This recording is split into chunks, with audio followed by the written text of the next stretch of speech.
Hey everybody, I wanted to share today in this tutorial two methods of how to break down a complex subject in the initial stages of drawing. Those two methods are what's called the envelope or enveloping and the block-in. If you think of the outside of your subject matter as being encased into an envelope that is custom made for the shape, and then follow that shape as the outermost line that you draw. So this is really helpful when you're depicting specifically animals or people that are in a complex position. So if I was drawing this cat and it was just a straight on upright position, it's not as complex as what you see here, where this kitten is foreshortened, where her head and her paw are coming towards the viewer. So if you were to tackle this subject just straight on without using the envelope method, it's pretty challenging. So this allows you to break it down into more of a digestible visual approach. So I'm simply looking at these outer edges. The blue line is indicating what I'm seeing. I didn't draw this from the picture with the blue lines. I drew it from the picture without the blue lines. But I want you to be able to see what it is that I'm trying to identify. I'm trying to identify those blue lines, the major straight lines that would form the outer boundary of this shape of the subject.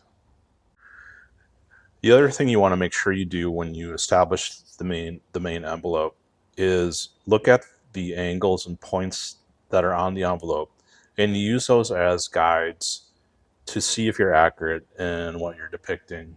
So you can see here, I'm looking at that top point and that bottom point, and I'm noticing that they're not aligned the right way. The back part of her body, where the legs meet the back of her body, and going to her front paw. And what I had previously, they were too aligned, and you can see the paw is further to the left.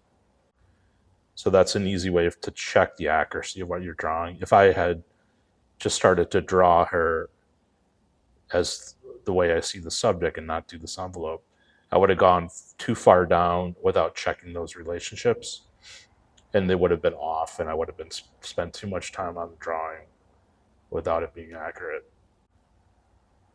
So it's a good way to check all of those relationships. So you can check, the point where the ear is to that back leg, etc. So what the envelope method does is it allows you to take any of that guesswork out of what the subject matter is and just focus on that outer edge without putting a meaning behind the subject matter and what that subject matter means to you and what you know it looks like. So when you get the outer envelope done, the next step is to do what's called the block in.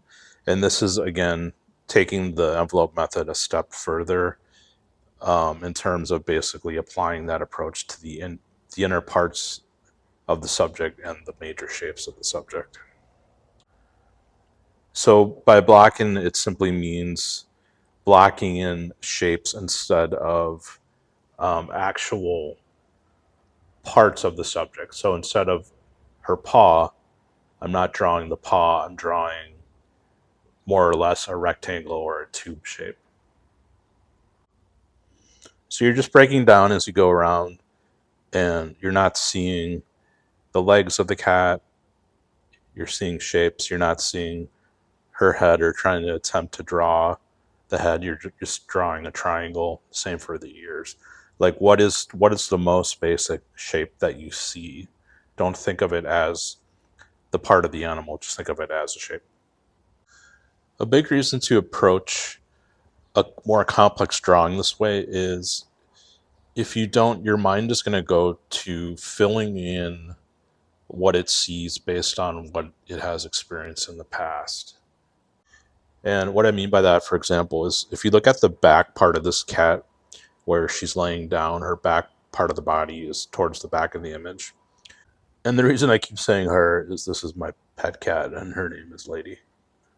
If you didn't approach it using this envelope, you would think about what you know that shape of the back to look like, and you would start to try to draw it that way, but in a laying down position, which is virtually impossible. Meaning, whether you're consciously doing it or not, you're going to start to think to yourself, well, I know it has a curve to it, and I know she's laying down. So it would sort of be a little bit flatter, and you would be starting to do that versus just directly observing, which is not the way you want to approach drawing in general. So when I finish the block in, at this point, you want to check your overall accuracy. And this is where I noticed um, I was off on the back part of her body, the back that's laying down. And you can see it's too tall in length in what I have drawn. So I went back and fixed that. So you can see here the pencil lines on the top of her back that I erased as I went back and fixed it.